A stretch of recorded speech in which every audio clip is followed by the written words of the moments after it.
ఏంటి అందరు బాగున్నారా? Welcome to my channel. ఈరోజు పల్లెటూరు స్టైల్లో రసం చేసి చూపిస్తానండి. చాలా బాగుంటుందన్నమాట. ముందుగా దీనికి కావాల్సింది 1 టేబుల్ స్పూన్ మిరియాలు, జీలకర్ర, కొంచెం కొబ్బరి, వెల్లుల్లిపాయలు అయితే పేస్ట్ చేసుకోవాలి. ఆయిల్ అనేది బాగా హీట్ అయిన తర్వాత ఆవాలైతే వేసుకోవాలి.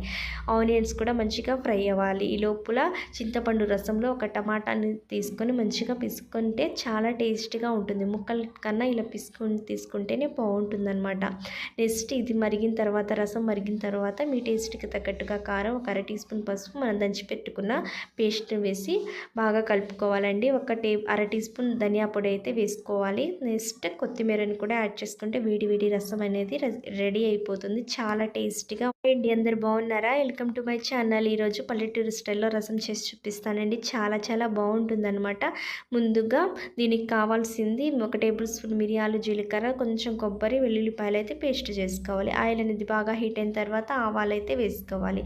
ఆనియన్స్ కూడా మంచిగా ఫ్రై అవ్వాలి. ఈ లోపల చింతపండు రసంలో ఒక టమాటాని తీసుకొని మంచిగా పిసుకుంటే చాలా టేస్టీగా ఉంటుంది. ముక్కల కన్నా ఇలా పిసుకొని తీసుకుంటేనే బాగుంటుందన్నమాట. నెక్స్ట్ ఇది మరిగిన తర్వాత రసం మరిగిన తర్వాత మీ టేస్ట్కి తగ్గట్టుగా కారం, ఒక అర టీ స్పూన్ పసుపు, మనం దంచి పెట్టుకున్న పేస్ట్ని వేసి బాగా కలుపుకోవాలండి. అర టీ స్పూన్ ధనియా పొడి అయితే వేసుకోవాలి. నెక్స్ట్ కొత్తిమీరని కూడా యాడ్ చేసుకుంటే వేడి రసం అనేది రెడీ అయిపోతుంది. చాలా టేస్టీగా